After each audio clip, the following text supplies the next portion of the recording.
தெரியுமா? ஔவையாருக்கு கொடுக்குறாரு. இது ஏன்ப்பா நீ சாப்பிட்டேன்னா ரொம்ப நாள் வாழ்ந்து இந்த மக்களையெல்லாம் நல்லது செய்வேல. அவர் சொல்கிறார், நான் ரொம்ப நாள் வாழ்ந்தா இந்த மக்களுக்கு மட்டும்தான் நல்லது செய்வேன். ஆனால் தமிழ் புலவரான நீங்கள் நீண்ட நாள் வாழ்ந்தா தமிழ் தலைமுறைக்கே உங்களால் பயனுண்டு என்று சொல்லி அந்த நெல்லிக்கனியை கொடுத்தார். எப்பேற்பட்ட ஊருங்க, எப்பேற்பட்ட மண்ணில் நீங்கள் பிறந்து இருக்கிறீர்கள். தான் உயிரை விட தமிழ் சிறந்தது என்று நினைக்கக்கூடிய ஒரு அழகான மண்ணுக்கு சொந்தக்காரர்கள் என்பதாலேயே உங்கள் ஒவ்வொருத்தருக்கும் என்னுடைய அன்பை, நன்றியை, வணக்கங்களை தெரிவித்துக் கொள்கிறேன். அந்த ஔவையார் தான் சொன்னாங்க, மனுஷங்கள்லாம் எந்த மாதிரி இருப்பாங்க, சிறப்பான மனுஷங்க எத்தனை பேருக்கு ஒருத்தங்க அப்படின்னு.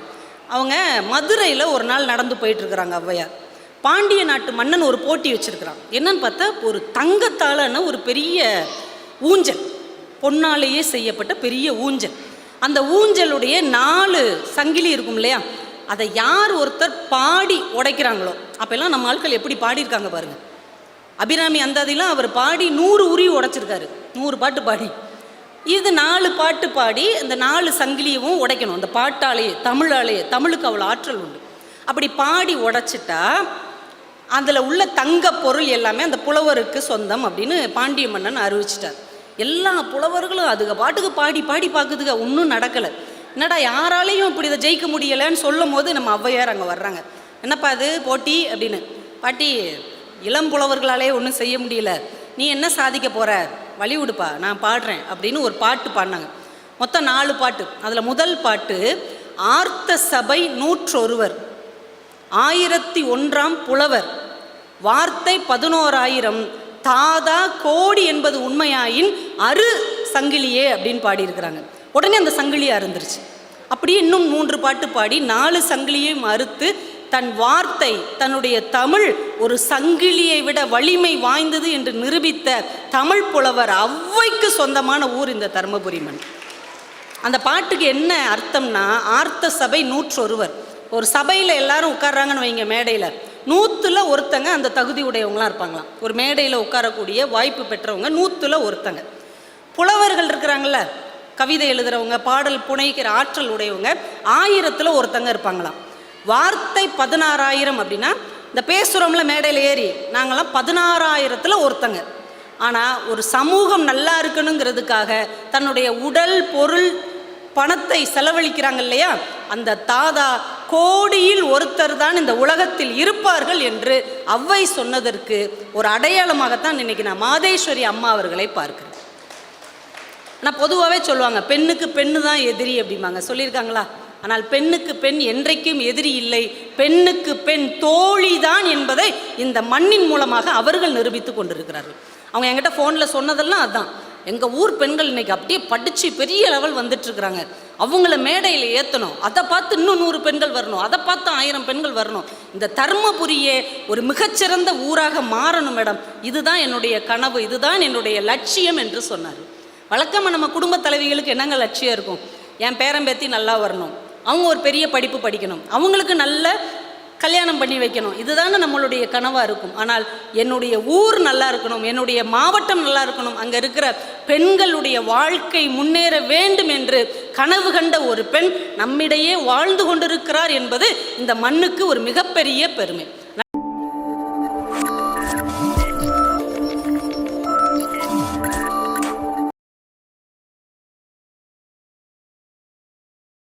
ஊருக்கு நல்லது சொல்வேன், எனக்கு உண்மை தெரிந்தது சொல்வேன், சீருக்கெல்லாம் முதலாகும் ஒரு தெய்வம் துணை செய்ய வேண்டும். தர்மபுரி அரூர் ஸ்ரீதேவி டிபார்ட்மெண்டல் ஸ்டோர் மற்றும் அரசு கலை மற்றும் அறிவியல் கல்லூரி இணைந்து நடத்துகின்ற இந்த உலக மகளிர் தின விழாவிற்கு வருகை தந்திருக்கிற ஆன்றோர்களே, சான்றோர்களே, இந்த விழாவை மிக சிறப்பாக நடத்தி கொண்டிருக்கிற சகோதர சகோதரிகளே, மிகச்சிறப்பாக இந்த நிகழ்வை தொடங்கி வைத்து நடத்தி கொண்டிருக்கிற, வரவேற்புரை வழங்கிய ஸ்ரீதேவி டிபார்ட்மெண்ட் ஸ்டோர் நிறுவனர், அன்பிற்கும் மதிப்பிற்கும் உரிய அம்மா திருமதி ஜி மாதேஸ்வரி மணி அவர்களே, மற்றும் மேடையிலும் முன்னும் அமர்ந்திருக்கிற என் அன்பிற்கினிய சிங்க பெண்களே, இந்த சிங்க பெண்களை எல்லாம் பாதுகாப்பாக போற்றி பாதுகாக்கிற தங்கமான ஆண்களே, சின்ன சின்ன குழந்தை செல்வங்களே, உங்கள் அத்தனை பேருக்கும் என்னுடைய பணிவான வணக்கங்களை கனிவோடு தெரிவித்துக் கொள்கிறேன். கிட்டத்தட்ட நான் 10 மணி நேரம் பயணம் செஞ்சு உங்கள் ஊருக்கு வந்திருக்கிறேன். எங்கள் ஊர் வந்து விருதுநகர் மாவட்டத்தில் குற்றாலத்துக்கு போகிற வழியில் இருக்கிற ராஜபாளையம்னு ஒரு ஊர். ராஜபாளையம் எதுக்கு ஃபேமஸ்னு உங்களுக்கு தெரியும்ல? எதுக்கு ஃபேமஸ்ஸு? யாராவது ஒருத்தங்க உனக்கு தாம்மா ஃபேமஸ்ன்னு சொல்லியிருக்கீங்களா? வேமா நாய் நாய் அப்படிங்கிறாங்க அவங்க. ஆனால் எனக்கு தர்மபுரி இந்த 20 வருஷமாக நான் அந்த பட்டிமன்ற வாழ்க்கையை நான் வாழ்ந்து கொண்டு இருக்கிறேன். ஆனால் தர்மபுரிக்கு நான் மொத்தமே ஒரு 3 தடவை தான் வந்திருப்பேன். கிட்டத்தட்ட 2000 பட்டிமன்றங்கள் நான் பேசியிருக்கிறேன். ஒரு 3 தடவை தான் தர்மபுரி மாவட்டத்துக்கு வந்திருப்பேன். அதுவும் அரூர் அப்படிங்கிற ஊரை நான் இப்போ தான் கேள்விப்படவே செய்கிறேன். இது வரைக்கும் நான் கேள்விப்பட்டதே இல்லை. அரூர்னு ஒரு ஊரா? சஞ்சீவி பேசும்போது கூட அரூரா ஆரூரா அப்படின்னு. ஆரூர் அது அங்கே இருக்குது, திருவாரூர். இது அரூர் மேடம் அப்படின்னாங்க. சரி, நெட்டில் கூகுளில் அரூர் எங்கே இருக்குன்னு போட்டு பார்த்தோம். அரூர்னே வரமாட்டேங்குது, ஹாரூர்னு தான் வருது. HORUR அப்படி போட்டால் தான் வருது. அப்போ அப்படி ஒரு வித்தியாசமான ஊரை, இது வரைக்கும் கேள்விப்படாத ஒரு ஊரை முதன்முறையாக பார்க்க போகிறோம். அதுவும் மாதேஸ்வரி மேடம் அவர்கள் ரொம்ப ஆசையாக, ரொம்ப ஆர்வமாக அவங்க கூப்பிட்டாங்க. அந்த அன்பு வந்து என்னை ரொம்ப நெகிழ வைத்தது. ஆனால் வந்து பார்த்தா இது ஏதோ ஒரு சின்ன ஊர் அப்படின்னு தான் நான் நினச்சேன். ஆனால் ரொம்ப ஒரு அழகான கட்டமைப்பு கொண்ட ஊர், கல்விக்கு முக்கியத்துவம் கொடுக்கிற ஊர், ரொம்ப முக்கியமாக பெண்களை மேடையில் வைத்து அழகு பார்க்கிற ஒரு சாதனையாளர்களின் ஊர் அப்படின்னு தெரிந்து கொண்டதில் அவ்வளோ மகிழ்ச்சி. எனக்கு ரொம்ப சந்தோஷம் என்னென்னா, நம்ம ராமசாமி ஐயா அவர்களும் சட்டமன்ற உறுப்பினர் அவர்களையும் எல்லா பெண்களையும் மேடைக்கு ஏற்றிட்டு அவங்கள போய் கூப்பிட்டாங்க. போனால் போது நீங்கள் வாங்க அப்படின்னு. அவங்க 2 பேரும் ரொம்ப பெருந்தன்மையாக நீங்களே கொண்டாடுங்க, நாங்கள் கீழேயே இருந்து உங்களை வாழ்த்துகிற பணியை மட்டும் செய்கிறோம். அந்த பெருந்தன்மை தான் இன்றைக்கி ரொம்ப தேவை. நான் விஜய் கூட ஒரு படத்தில் சொல்வார், ஒவ்வொரு ஆணின் வெற்றிக்கு பின்னாலும் ஒரு பெண் இருக்கிறாள் அப்படிங்கிறது எவ்வளவு உண்மையோ அதே அளவு ஒரு பெண்ணின் வெற்றிக்கு பின்னால் ஒரு ஆண் இருக்கிறான் என்பதும் முக்கியமான உண்மை. அதுவும் திருமணத்துக்கு பின்னால் ஒரு பெண் சாதிக்கிறாங்கன்னு வைங்க, அவங்களுடைய வெற்றிக்கு பின்னாடி நிச்சயமாக அவர்களுடைய கணவன் இருக்கிறான் என்பது தான் எழுதப்படாத ஒரு உண்மை. சந்தோஷமா சார்? இப்போயாவது அவங்களுக்கு கொஞ்சம் மனசு நிம்மதியாக இருக்கும், வந்ததுலேருந்து நம்மளையே வச்சு செய்கிறாங்களே அப்படின்னு. உண்மையிலேயே திருமணமான பெண்களின் வெற்றிக்கு பின்னாடி கணவன் இருந்தால் தான் அந்த குடும்பம் நல்லா இருக்குதுன்னு அர்த்தம். அது நல்ல குடும்பம் அப்படின்னு அர்த்தம். நான் ஒரே ஒரு விஷயத்தை மட்டும் நான் இங்கே இருக்கிற பெண்களுக்கு சொல்லிக்கொள்ள ஆசைப்படுகிறேன். நாம் வந்து வெற்றி பெறுவதை நம்முடைய குடும்பம் அங்கீகரிக்க வேண்டும். எனக்கு ரொம்ப ஆச்சரியம் என்னென்னா, மாதேஸ்வரி மேடம் இதை முன்னெடுத்து நடத்துகிறாங்க. நடத்தும் போது அவங்க குடும்பத்தில் உள்ள எல்லாரும் வந்துட்டாங்க. அவங்க சம்மந்தியெல்லாம் முதல்ல வந்துட்டாங்க. இங்கே சம்மந்தி நடத்துகிறாங்க, நாங்களாம் இருந்து கூட சப்போர்ட் பண்ணணும்லன்னு சம்மந்திக்கு ஒருத்தவங்க ஃப்ரெண்டாக இருப்பாங்க பாருங்கள், அவங்களும் கூட சேர்ந்து வந்துட்டாங்க. பெங்களூர்லேருந்து எல்லாம் குரூப்பாக கிளம்பி வீட்டுக்கு வர்றவங்களுக்கெல்லாம் இட்லியும் பொடி தோசையும் சுட்டு கொடுத்து ஒரு கலவரமே பண்ணிக்கிட்டு இருக்காங்க. அவங்க மதுரையிலேருந்து அவங்க மருமகன்கள் வந்தாங்க பாருங்கள், நரேன் பிரசாத், விக்னேஷ், 2 பேருமே ரொம்ப பிஸியானவங்க. மகள்களோடு சேர்ந்து சரி நம்ம அத்தை நம்ம மாமாலாம் சேர்ந்து ஒரு விஷயம் நடத்துகிறார்கள், அவங்களுக்கு நம்ம ஆதரவாக இருக்கணும்னு. ஒரு பெண்ணின் சாதனை முதல்ல அவங்க குடும்பத்தால் அங்கீகரிக்கப்பட வேண்டும். நீங்கள் குடும்பத்தில் ஜெயிக்காமல், உங்கள் குடும்பம் உங்கள் வெற்றியை ஆதரிக்காமல் இந்த சமூகமோ நாடோ உலகமே கொண்டாடினா கூட அந்த வெற்றியில் அர்த்தம் இல்லை என்று தான் நான் சொல்வேன். நிறைய இன்னைக்கு வெற்றி பெற்ற பெண் போராளிகள் வாழ்க்கையை எடுத்துக்கோங்க. நான் அந்த சமூகத்துக்காக போராடுறேன், நான் இவங்களுக்காக போராடுறேன். சரி, உங்கள் கணவர், அவரை நான் டைவர்ஸ் பண்ணிட்டேன். உங்கள் மாமியார், கணவரே இல்லைன்ற பிறந்தாங்க மாமியார். அப்போ உங்கள் மாமியாருங்கிற ஒரு பெண்ணை ஒதுக்கி வைத்து விட்டு நீங்கள் உலகத்தில் இருக்கிற எல்லா பெண்களுக்காகவும் என்னத்துக்கு போராடணும்னு கேட்குறேன் இல்லையா? நம்ம வீட்டில் உள்ள பெண்களையே நம்மளால் அனுசரித்து போக முடியலைன்னா, கணவன் அப்படிங்கிற ஒரு ஆண்மகனை உங்களால் உங்கள் வெற்றிக்கு துணை இருக்க வைக்க முடியலைன்னா, நீங்கள் இந்த உலகத்தில் உள்ள யாருக்காகவும் போராடி பிரயோஜனமே இல்லை. உங்களுடைய வெற்றி, உங்களுடைய சாதனை, உங்களுடைய சரித்திரம் உங்கள் வீட்டிலிருந்து தான் எழுதப்பட வேண்டும் என்பதை தயவு செஞ்சு அழுத்தம் திருத்தமாக நீங்கள் பதிவு செஞ்சுக்கோங்க. உங்கள் வெற்றியை உங்கள் கணவர் கொண்டாடணும், உங்கள் பிள்ளைகள் கொண்டாடணும், உங்கள் சம்மந்தி வீட்டில் கொண்டாடணும், உங்கள் மாமியார், உங்கள் மருமகள், உங்கள் பேரன் பேத்தி, உங்கள் பக்கத்து தெருவில் இருப்பாங்கள்ல, இவங்க எல்லாரும் கொண்டாடணும். அதுக்கப்புறம் தான் உலகம் கொண்டாடினா என்ன, கொண்டாடாட்டி என்ன, அதை நம்ம மனசிலே அழுத்தமாக பதிவு செய்து கொள்ள வேண்டும். உண்மையிலே தருமபுரி ரொம்ப ஒரு அழகான ஊராக தான் இருந்தது. நாங்கள் ஏதோ பின்தங்கிய மாவட்டம்னே நினச்சிக்கிட்டு இருக்கோம். அது ஏதோ பாவம் பரிதாபமான ஜென்மங்களாக இருப்பாங்க அப்படி தான் நாங்கள் நினச்சிக்குவோம். தருமபுரினா எங்கிட்டோ ஒரு இடத்துல கிடக்குது, அந்த ஊரில் ஒன்றுமே விளையாது, அது ஏதோ ஒரு மானாவரியாக இருக்கும் அப்படின்னு நினச்சோம். ஆனால் ரொம்ப நல்ல ஒரு ஊராக இருந்தது. எனக்கு தெரிஞ்சு 20 வருஷமாக இப்படி ஒவ்வொரு ஊருக்கும் பயணம் தானே போகிறோம்.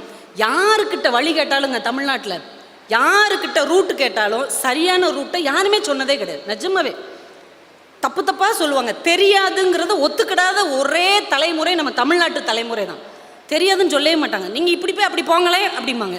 நம்மளும் குத்து மதிப்பாக போய் மறுபடியும் திரும்பி அதே வழியாக வந்து என்ன எப்படி சொன்னேன்னா, நான் சொன்னால் உனக்கு அறிவு எங்கே போச்சு அப்படிம்பாங்க. கூகுளும் இப்போ ரொம்ப பொய் தான் சொல்லுது. ஆனால் தருமபுரி மாவட்டத்தில் நுழைஞ்சதுலேருந்து இந்த அரூருக்கு எப்படிங்க போகணும்னு கேட்க ஒருத்தர் கூட தவறான வழியை சொல்லவில்லை.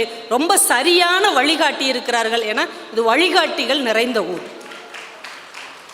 ஏதோ நான் ஐஸ் வைக்கிறேன்னு நீங்கள் நினைக்க வேண்டாம். இதை வந்து நம்ம தமிழ் புலவர்கள் நம்முடைய முன்னோர்கள் சொல்லியிருக்கிறாங்க. ஒவ்வொரு ஏரியாவுக்கும் ஒவ்வொரு பகுதிக்கும் ஒரு சிறப்பு உண்டு. இப்போ சேரநாடு தந்தம் உடைத்து, சேரநாடு உங்களுக்கு தெரியுமில்ல, மலையாளம், கேரளா, இது எதுக்கு ரொம்ப பிரபலம்னா தந்தத்துக்கு பிரபலம், யானைகளுக்கு பிரபலம். பாண்டிய நாடு முத்து உடைத்து அப்படின்னாங்க. ஏன்னா அங்கே முத்து குளிக்கிற தொழில் இன்னைக்கு வரைக்கும் சிறப்பாக இருக்கிறது. அதனால் பாண்டிய நாடு முத்து உடைத்து அப்படின்னாங்க. சோழ நாடு சோறு உடைத்து அப்படின்னாங்க. ஏன்னா தஞ்சை பகுதிகள் எல்லாமே விவசாயத்தை, நெற்களஞ்சியத்தை அடிப்படையாக கொண்டது. அதனால சோழ நாடு சோறு உடைத்து அப்படின்னாங்க. உங்கள் தொண்டை மண்டலத்துக்கு என்ன பேர் தெரியுமா? தொண்டை நாடு சான்றோர் உடைத்து என்று சொன்னார்கள். என்ன பெருமைங்க! மற்ற நாடுகள் எல்லாம் அங்கே இருக்கிற பொருட்களால் பெருமை பெற்றிருக்கிறது. உங்கள் தொண்டை நாடு மட்டும்தான் மனிதர்களால் பெருமை பெற்றிருக்கிறது என்றால் நீங்கள் எல்லாருமே சிறப்பானவர்கள். அதனால தான் இந்த மாதிரி சாதனை நிகழ்வை நடத்தணும், இப்படி ஒரு சிறப்பான நிகழ்வை நடத்தணும் என்கின்ற எண்ணம் உங்களுக்குள்ளே தோன்றி இருக்கிறது என்றால் இது ஒரு பெரிய ஆச்சரியமே இல்லை. நம்ம இங்கே பிறந்து வளர்ந்த ஔவையார் தான் இந்த ஊருக்கு பெருமை சேர்த்த. தகடூரை தலைநகராக கொண்டு அதியமான் ஆட்சி செஞ்சப்போ ஒரு தோழியாக ஔவையார் இருந்தாங்க. நீங்கள் யோசிச்சு பாருங்களேன், இன்றைக்கி மொபைல் ஃபோன் யூஸ் பண்ணாதீங்கன்னு எதுக்கு எல்லாரும் சொல்கிறாங்க? மொபைல் ஃபோன் என்னங்க செஞ்சிச்சு? திடீர்னு ஒரு கத்தி எடுத்து குத்திருச்சா? மொபைல் ஃபோன் என்ன செஞ்சிச்சு? தலையில் டம்முன்னு அடிச்சிச்சா? அது ஒரு சின்ன பொருள் தானே, நம்ம காசு கொடுத்து வாங்கின பொருள் தான். அது நம்மளுக்கு என்ன கெடுதி செஞ்சிச்சு? எதுக்கு நம்ம இப்படி புலம்புறோம்? ஏன்னா வீட்டில் இருக்கிற பெண் பிள்ளைகள் இந்த மொபைல் மூலமாக தேவையில்லாத ஆபத்துகளில் மாட்டிக்கொள்கிறார்கள். தேவையில்லாத ஆபத்து எது? சம்மந்தமே இல்லாத யாரோ ஒரு ஆம்பளை பசங்கள்கிட்ட அவங்க பேசுகிறாங்க, சம்மந்தமே இல்லாமல் தன்னுடைய ரகசியங்களை அவங்களோட பகிர்ந்துக்கிறாங்க, காதல் என்கின்ற பெயரில் ஏதோ ஒரு வலையில் விழுந்துறாங்க. இதுக்கு தானங்க மொபைலுக்கு பயப்படுறோம். ஆனால் ஆணும் பெண்ணும் நல்ல நட்பாக வாழ முடியும் என்று கற்றுக் கொடுத்த மண் இந்த தருமபுரி மண். அதியமான் ஔவை நட்பு, இதுவரைக்கும் ஆண் பெண் நட்பு உலகத்தில் இது மாதிரி யாருமே இருக்க மாட்டாங்க. நீங்கள் யோசிச்சு பாருங்கள், கிடைத்ததற்கு அரிய ஒரு பொருள் உங்களுக்கு கிடைக்குதுங்க. ஒரு ஒரு ஒரு பழம் கிடைக்குது, இதை நீங்கள் சாப்பிட்டா ரொம்ப வருஷம் வாழ்வீங்கன்னு சொல்லி கொடுக்குறாங்க. நம்ம என்ன செய்வோம்? இங்கிட்டு பார்த்து டபக்கு நம்ம சாப்பிட்ருவோம்ல. ஆனால் அந்த அரிய பொருளை அதியமான் யாருக்கு கொடுத்தாரு தெரியுமா? ஔவையாருக்கு கொடுக்குறாரு. இது ஏன்ப்பா நீ சாப்பிட்டேன்னா ரொம்ப நாள் வாழ்ந்து இந்த மக்களையெல்லாம் நல்லது செய்வேல? அவர் சொல்கிறார், நான் ரொம்ப நாள் வாழ்ந்தா இந்த மக்களுக்கு மட்டும்தான் நல்லது செய்வேன், ஆனால் தமிழ் புலவரான நீங்கள் நீண்ட நாள் வாழ்ந்தால் தமிழ் தலைமுறைக்கே உங்களால் பயன் உண்டு என்று சொல்லி அந்த நெல்லிக்கனியை கொடுத்தார். எப்பேற்பட்ட ஊருங்க, எப்பேற்பட்ட மண்ணில் நீங்கள் பிறந்து இருக்கிறீர்கள். தான் உயிரை விட தமிழ் சிறந்தது என்று நினைக்கக்கூடிய ஒரு அழகான மண்ணுக்கு சொந்தக்காரர்கள் என்பதாலேயே உங்கள் ஒவ்வொருத்தருக்கும் என்னுடைய அன்பை, நன்றியை, வணக்கங்களை தெரிவித்துக் கொள்கிறேன். அந்த ஔவையார் தான் சொன்னாங்க, மனுஷங்கள்லாம் எந்த மாதிரி இருப்பாங்க, சிறப்பான மனுஷங்க எத்தனை பேருக்கு ஒருத்தங்க அப்படின்னு. அவங்க மதுரையில் ஒரு நாள் நடந்து போயிட்டுருக்குறாங்க ஔவையார். பாண்டிய நாட்டு மன்னன் ஒரு போட்டி வச்சுருக்கிறான். என்னன்னு பார்த்தா ஒரு தங்கத்தாலான ஒரு பெரிய ஊஞ்சல், பொன்னாலேயே செய்யப்பட்ட பெரிய ஊஞ்சல். அந்த ஊஞ்சலுடைய 4 சங்கிலி இருக்கும் இல்லையா, அதை யார் ஒருத்தர் பாடி உடைக்கிறாங்களோ, அப்போல்லாம் நம்ம ஆட்கள் எப்படி பாடியிருக்காங்க பாருங்கள். அபிராமி அந்தாதிலாம் அவர் பாடி 100 உருவி உடைச்சிருக்காரு, 100 பாட்டு பாடி. இது 4 பாட்டு பாடி அந்த 4 சங்கிலியும் உடைக்கணும் அந்த பாட்டாலேயே, தமிழாலேயே. தமிழுக்கு அவ்வளோ ஆற்றல் உண்டு. அப்படி பாடி உடைச்சிட்டா அதில் உள்ள தங்க பொருள் எல்லாமே அந்த புலவருக்கு சொந்தம் அப்படின்னு பாண்டிய மன்னன் அறிவிச்சிட்டார். எல்லா புலவர்களும் அதுக்கு பாட்டுக்கு பாடி பாடி பார்க்குதுங்க, ஒன்றும் நடக்கலை. என்னடா யாராலையும் இப்படி இதை ஜெயிக்க முடியலைன்னு சொல்லும் போது நம்ம ஔவையார் அங்கே வர்றாங்க. என்னப்பா அது போட்டி அப்படின்னு. பாட்டி, இளம் புலவர்களாலே ஒன்றும் செய்ய முடியல, நீ என்ன சாதிக்க போகிற, வழி விடுப்பா, நான் பாடுறேன் அப்படின்னு ஒரு பாட்டு பாடினாங்க. மொத்தம் 4 பாட்டு. அதில் முதல் பாட்டு ஆர்த்த சபை 101, 1001 புலவர், வார்த்தை 11,000 தாதா கோடி என்பது உண்மையாயின் அரு சங்கிலியே அப்படின்னு பாடியிருக்கிறாங்க. உடனே அந்த சங்கிலியை அருந்துருச்சு. அப்படியே இன்னும் 3 பாட்டு பாடி 4 சங்கிலியையும் அறுத்து தன் வார்த்தை, தன்னுடைய தமிழ் ஒரு சங்கிலியை விட வலிமை வாய்ந்தது என்று நிரூபித்த தமிழ் புலவர் ஔவைக்கு சொந்தமான ஊர் இந்த தர்மபுரி மண். அந்த பாட்டுக்கு என்ன அர்த்தம்னா, ஆர்த்த சபை 101. ஒரு சபையில் எல்லாரும் உட்கார்றாங்கன்னு வைங்க, மேடையில் 100ல் ஒருத்தங்க அந்த தகுதி உடையவங்களாம் இருப்பாங்களாம். ஒரு மேடையில் உட்காரக்கூடிய வாய்ப்பு பெற்றவங்க 100ல் ஒருத்தங்க. புலவர்கள் இருக்கிறாங்கள, கவிதை எழுதுறவங்க, பாடல் புனைக்கிற ஆற்றல் உடையவங்க 1000ல் ஒருத்தங்க இருப்பாங்களாம். வார்த்தை 16,000 அப்படின்னா இந்த பேசுகிறோம்ல மேடையில் ஏறி, நாங்களாம் 16,000ல் ஒருத்தங்க. ஆனால் ஒரு சமூகம் நல்லா இருக்கணுங்கிறதுக்காக தன்னுடைய உடல் பொருள் பணத்தை செலவழிக்கிறாங்க இல்லையா, அந்த தாதா கோடியில் ஒருத்தர் தான் இந்த உலகத்தில் இருப்பார்கள் என்று ஔவை சொன்னதற்கு ஒரு அடையாளமாகத்தான் இன்னைக்கு நான் மாதேஸ்வரி அம்மா அவர்களை பார்க்கிறேன். ஆனால் பொதுவாகவே சொல்லுவாங்க, பெண்ணுக்கு பெண்ணு தான் எதிரி அப்படிம்பாங்க. சொல்லியிருக்காங்களா? ஆனால் பெண்ணுக்கு பெண் என்றைக்கும் எதிரி இல்லை, பெண்ணுக்கு பெண் தோழி தான் என்பதை இந்த மண்ணின் மூலமாக அவர்கள் நிரூபித்து கொண்டிருக்கிறார்கள். அவங்க என்கிட்ட ஃபோனில் சொன்னதெல்லாம் அதுதான். எங்கள் ஊர் பெண்கள் இன்றைக்கி அப்படியே படித்து பெரிய லெவல் வந்துட்டுருக்குறாங்க, அவங்கள மேடையில் ஏற்றணும், அதை பார்த்து இன்னும் 100 பெண்கள் வரணும், அதை பார்த்து 1000 பெண்கள் வரணும், இந்த தர்மபுரியே ஒரு மிகச்சிறந்த ஊராக மாறணும் மேடம், இதுதான் என்னுடைய கனவு, இதுதான் என்னுடைய லட்சியம் என்று சொன்னார். வழக்கமாக நம்ம குடும்ப தலைவிகளுக்கு என்னங்க லட்சியம் இருக்கும்? என் பேரம்பேத்தி நல்லா வரணும், அவங்க ஒரு பெரிய படிப்பு படிக்கணும், அவங்களுக்கு நல்ல கல்யாணம் பண்ணி வைக்கணும், இதுதானே நம்மளுடைய கனவாக இருக்கும். ஆனால் என்னுடைய ஊர் நல்லா இருக்கணும், என்னுடைய மாவட்டம் நல்லா இருக்கணும், அங்கே இருக்கிற பெண்களுடைய வாழ்க்கை முன்னேற வேண்டும் என்று கனவு கண்ட ஒரு பெண் நம்மிடையே வாழ்ந்து கொண்டிருக்கிறார் என்பது இந்த மண்ணுக்கு ஒரு மிகப்பெரிய பெருமை. அதனால் மாதேஸ்வரி அவங்களுக்கு ஒரு பெரிய கைத்தட்டலை நீங்கள் பாராட்டுதலாக வளரணும். ஏன்னா நேற்று தான் அவங்க பொண்ணு எனக்கு ஒரு கட்டுரை அனுப்புனாங்க. அது வந்து கல்கியில் இடம்பெற்ற 1986 அவங்க ஒரு கடிதம் எழுதியிருக்கிறாங்க. இன்றைக்கு வரைக்கும் இங்கே உள்ள கல்லூரி மாணவிகள்கிட்ட கேட்குறேன், எத்தனையோ புத்தகங்கள் இன்றைக்கி வெளிவந்துகிட்டு இருக்குது, சிற்றிதழ்கள் நிறைய வருது. யாராவது ஒரு கவிதை, ஒரு வாசகர் கடிதம் ஏதாவது எழுதி போட்டிருக்கீங்களா? ஒரு குறுக்கெழுத்து போட்டி யாராவது எழுதி அனுப்பியிருக்கிறீங்களா? ஆனால் அவங்க 1986 கல்கியில் ஐயா ஒரு விண்ணப்பம் அப்படின்னு அவங்க இளம் வயதில் ஒரு வேண்டுகோள் அனுப்பியிருக்காங்க. என்ன அனுப்பியிருக்காங்கன்னா, அந்த எழுத்து ஆற்றல் பாருங்கள். அப்போமே அவங்க அப்போ எழுதிருப்பா, அப்போ ஒரு 20 வயசு இருக்கம்மா மேடம் உங்களுக்கு, அவ்வளோதான் இருக்கும், 20 கிட்ட தான் இருக்கும் அவங்களுக்கு வயசு. அவங்க எழுதுகிறாங்க, நீங்கள் வந்து சேட்டலைட்லாம் வந்துருச்சுன்னு சொல்கிறீங்க, உலகத்தில் எது நடந்தாலும் அதை இங்கேருந்தே பார்க்கலான்னு சொல்கிறீங்க, 21ஆம் நூற்றாண்டு மலர்ந்து விட்டதுன்னு சொல்கிறீங்க. ஐயா தப்பாக நினைக்காதீங்க, எங்கள் ஊர் கொளகம்பட்டி, இங்கேருந்து 6 கிலோமீட்டர் தூரத்தில் இருக்கிற அரூருக்கு போய் படிக்கிறதுக்கு எங்களுக்கு எந்த ஒரு வசதியும் இல்லையா, 12 கிலோமீட்டர் நடக்க முடியாமல் எங்கள் பிள்ளைகள் படிப்பை தொலைத்து விட்டு இருக்கிறார்கள், இதுக்கு நீங்கள் என்ன பதில் சொல்ல போகிறீர்கள்னு கேள்வி கேட்டிருக்காங்க.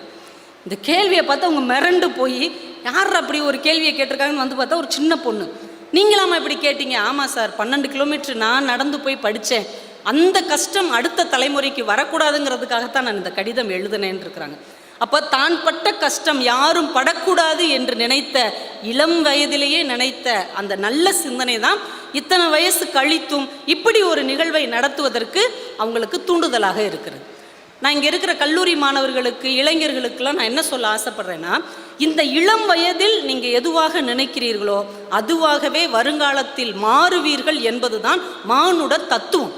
நீங்கள் பிக்காசோன்னு ஒரு பெரிய ஓவியர் கேள்விப்பட்டிருப்பீங்க. அவர் குழந்தையா இருக்கும் போது மொத எழுதின வார்த்தை என்ன தெரியுமா?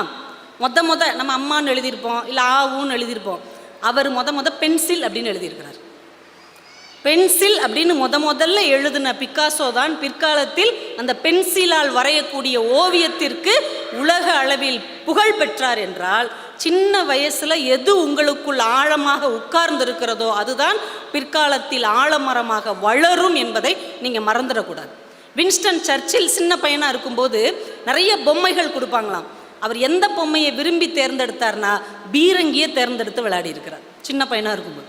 பிற்காலத்தில் 2ஆம் உலகப் போரை தலைமையேற்று நடத்தியவர் வின்ஸ்டன் சர்ச்சில் என்று வரலாறு குறித்து வைத்திருக்கிறது. என்றால் இளம் வயசில் நீங்கள் என்ன நினைக்கிறீங்களோ அதாங்க நடக்கும். இந்த வயசில் நீங்கள் எதை உங்கள் மனசுக்குள்ளே கற்பனை செய்து கொள்கிறீர்கள்? எதை உங்கள் கனவாக நினைக்கிறீர்கள், எதை நீங்கள் செயல்படுத்துகிறீர்கள், அதுதான் உங்கள் வாழ்க்கைங்கிறத இங்கே இருக்கிற கல்லூரி மாணவிகள், இளைஞர்கள் தயவு செஞ்சு மறந்து விடவே கூடாது. அமெரிக்காவில் ஜான் எஃப் கென்னடி அப்படின்னு ஒரு அமெரிக்க அதிபர் இருந்தார். அவர் நம்ம அப்துல் கலாம் ஐயா மாதிரி நிறைய பள்ளிக்கூடங்களுக்கெல்லாம் போய் மாணவர்களை போய் பார்த்து பேசுவார். அப்போ லிட்டில் ஹோப் அப்படின்னு ஒரு சின்ன கிராமத்துக்கு போகிறார். அங்கே ஒரு பள்ளிக்கூடத்தில் இருக்கிற மாணவர்கள்ட்ட எல்லாம் கேட்குறார், நீங்கள் என்ன ஆகணும்னு ஆசைப்படுறீங்க? உடனே டமால் நம்மளுக்கு இருந்துச்சு, நான் டாக்டர் ஆகணும், கலெக்டர் ஆகணும், வக்கீல் ஆகணும், ஆளாளுக்கு ஒன்று சொல்லுதுங்க. ஒரு பையன் மட்டும் நிறுத்தி நிதானமாக சொன்னான், சார் இன்னைக்கு நீங்கள் இருக்கிற வெள்ளை மாளிகையில் நான் ஒரு நாள் அதிபராக இருப்பேன், இதுதான் என்னுடைய லட்சியம்னா. அவர் வெரி வெரி குட் வெரி குட்னு போனார். பிற்காலத்தில் பில் கிளின்டன் என்ற பெயரில் வெள்ளை மாளிகையில் அதிபராக உட்கார்ந்த பையன்தான் அன்றைக்கு பதில் சொன்ன ஒரு பையன். அப்போ சின்ன வயதில் நீங்கள் எதை மனசுக்குள்ளே தேர்வு செய்கிறீர்களோ அதுதான் ஒரு பிரம்மாண்டமாக மாறும். அதனால தான் விவேகானந்தர் சொன்னார், நீ எதுவாக நினைக்கிறாயோ அதுவாகவே ஆகிறாய். நீங்கள் எதுவாக ஆகணும்னு நினைக்கிறீங்களோ அதுவாகவே ஆவீர்கள். அந்த எண்ணம் உங்களுக்குள்ள ஆழமாக இருக்கும். இதை எதுக்கு நான் மகளிர் தினத்தில் சொல்லிக்கிட்டு இருக்கணும்? நான் மகளிர் தினத்தை பற்றி எல்லாருமே நல்லா சொல்லிட்டாங்க. இதை ஏன் நான் இங்கே சொல்லணும் என்றால், யார் மனசுல விதையை போட்டால் அது விளையுமோ அவங்கள்ட்ட தானே சொல்ல முடியும். முறைப்படச் சூழ்ந்து முடிவிலவே செய்வர் திறப்பா டிலா தவர் முயுவ விளக்க உரை செயல்களை முடிக்கும் திறன் இல்லாதவர் முன்னே எண்ணி வைத்திருந்தும் செய்யும் போது குறையானவைகளையே செய்வர். சாலமன் பாப்பையா விளக்க உரை செயல்திறம் இல்லாத அமைச்சர் செய்ய வேண்டியவற்றை முறையாக எண்ணி வைத்திருந்தாலும் அவற்றைச் செய்யும்போது அரைகுறையாகவே செய்வார். கலைஞர் விளக்க உரை முறைப்படி தீட்டப்படும் திட்டங்கள் கூட செயல்திறன் இல்லாதவர்களிடம் சிக்கினால் முழுமையாகாமல் முடங்கித்தான் கிடக்கும். முறைப்படச் சூழ்ந்து முடிவிலவே செய்வர் திறப்பா டிலா தவர் முயுவ விளக்க உரை செயல்களை முடிக்கும் திறன் இல்லாதவர் முன்னே எண்ணி வைத்திருந்தும் செய்யும் போது குறையானவைகளையே செய்வர். சாலமன் பாப்பையா விளக்க உரை செயல்திறம் இல்லாத அமைச்சர் செய்ய வேண்டியவற்றை முறையாக எண்ணி வைத்திருந்தாலும் அவற்றைச் செய்யும்போது அரைகுறையாகவே செய்வார். கலைஞர் விளக்க உரை முறைப்படி தீட்டப்படும் திட்டங்கள் கூட செயல்திறன் இல்லாதவர்களிடம் சிக்கினால் முழுமையாகாமல் முடங்கித்தான் கிடக்கும். முறைப்படச் சூழ்ந்து முடிவிலவே செய்வர் திறப்பா டிலா தவர் முயுவ விளக்க உரை செயல்களை முடிக்கும் திறன் இல்லாதவர் முன்னே எண்ணி வைத்திருந்தும் செய்யும் போது குறையானவைகளையே செய்வர். சாலமன் பாப்பையா விளக்க உரை செயல்திறம் இல்லாத அமைச்சர் செய்ய வேண்டியவற்றை முறையாக எண்ணி வைத்திருந்தாலும் அவற்றைச் செய்யும்போது அரைகுறையாகவே செய்வார். கலைஞர் விளக்க உரை முறைப்படி தீட்டப்படும் திட்டங்கள் கூட செயல்திறன் இல்லாதவர்களிடம் சிக்கினால் முழுமையாகாமல் முடங்கித்தான் கிடக்கும். முறைப்படச் சூழ்ந்து முடிவிலவே செய்வர் திறப்பா டிலா தவர் முயுவ விளக்க உரை செயல்களை முடிக்கும் திறன் இல்லாதவர் முன்னே எண்ணி வைத்திருந்தும் செய்யும் போது குறையானவைகளையே செய்வர். சாலமன் பாப்பையா விளக்க உரை செயல்திறம் இல்லாத அமைச்சர் செய்ய வேண்டியவற்றை முறையாக எண்ணி வைத்திருந்தாலும் அவற்றைச் செய்யும்போது அரைகுறையாகவே செய்வார். கலைஞர் விளக்க உரை முறைப்படி தீட்டப்படும் திட்டங்கள் கூட செயல்திறன் இல்லாதவர்களிடம் சிக்கினால் முழுமையாகாமல் முடங்கித்தான் கிடக்கும். முறைப்படச் சூழ்ந்து முடிவிலவே செய்வர் திறப்பா டிலா தவர் முயுவ விளக்க உரை செயல்களை முடிக்கும் திறன் இல்லாதவர் முன்னே எண்ணி வைத்திருந்தும் செய்யும் போது குறையானவைகளையே செய்வர். சாலமன் பாப்பையா விளக்க உரை செயல்திறம் இல்லாத அமைச்சர் செய்ய வேண்டியவற்றை முறையாக எண்ணி வைத்திருந்தாலும் அவற்றைச் செய்யும்போது அரைகுறையாகவே செய்வார். கலைஞர் விளக்க உரை முறைப்படி தீட்டப்படும் திட்டங்கள் கூட செயல்திறன் இல்லாதவர்களிடம் சிக்கினால் முழுமையாகாமல் முடங்கித்தான் கிடக்கும்.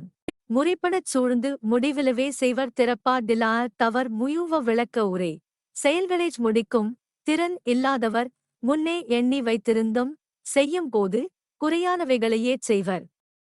சாலமன் பாப்பையா விளக்க உரை செயல்திறம் இல்லாத அமைச்சர் செய்ய வேண்டியவற்றை முறையாக எண்ணி வைத்திருந்தாலும் அவற்றைச் செய்யும்போது அரைகுறையாகவே செய்வார்.